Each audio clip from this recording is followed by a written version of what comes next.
Les langues nationales. La bonne nouvelle, la grande bonne nouvelle, c'est que le Sénégal, il y a une semaine, malheureusement, dans Kiwarontéo, pour récupérer le plus grand prix dans le secteur, c'est un prix mondial, pour le secteur de l'éducation nationale, un prix mondial. Sénégal récupéré Noko, Amnoko, je pense que Idaï. Voilà. Prix Bobo, Aduna Yep, et c'est dans l'éducation, le secteur de l'éducation. Sénégal Modul Rayabi. C'était à Hong Kong, les Américains, tous les pays africains ont donné l'exemple donc du Sénégal par rapport à l'introduction des langues, à l'intégration des langues, le MOEPS.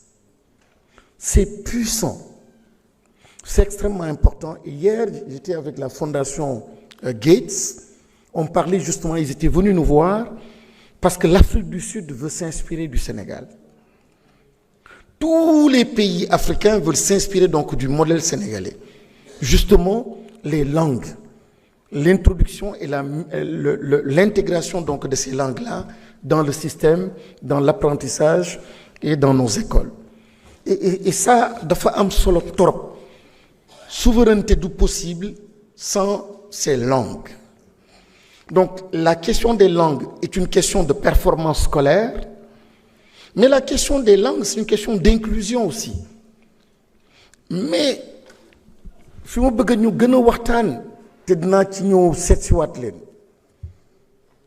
on parle de société éducative, mais on veut être très ambitieux. Moi, son ambition, moi, passer aussi d'une société éducative à une société scientifique. Le président de la République, a une directive qui promotion sciences technologie. Il ne faut pas avoir de complexe.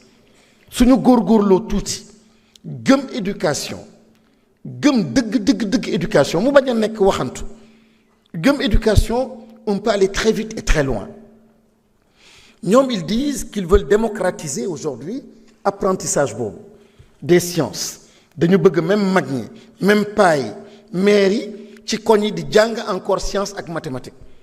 Et nous voulons faire des jeux, etc., pour que globalement la société soit une société scientifique. Mais nous, c'était la discussion qu'on avait avec la Fondation Gates. Nous avons 7 signaux parce que gis-gis bobu amon nañ ko avant ñu ne ñu bobu lañu bëgg jappalé le Sénégal. Dañu bëgg orienter ko mais que focus bi nek non seulement l'alphabétisation mais une alphabétisation orientée aussi vers les sciences. Donc c'est un engagement et c'est une vision aujourd'hui qui est portée par le ministère de l'Éducation nationale. Non, c'est juste pour citer un nom, c'est Mamadou Ly de ARED qui a représenté donc le Sénégal. C'était juste par éthique que je devais absolument prononcer son nom, sinon day mel ni man la te fekk mom la. Merci beaucoup.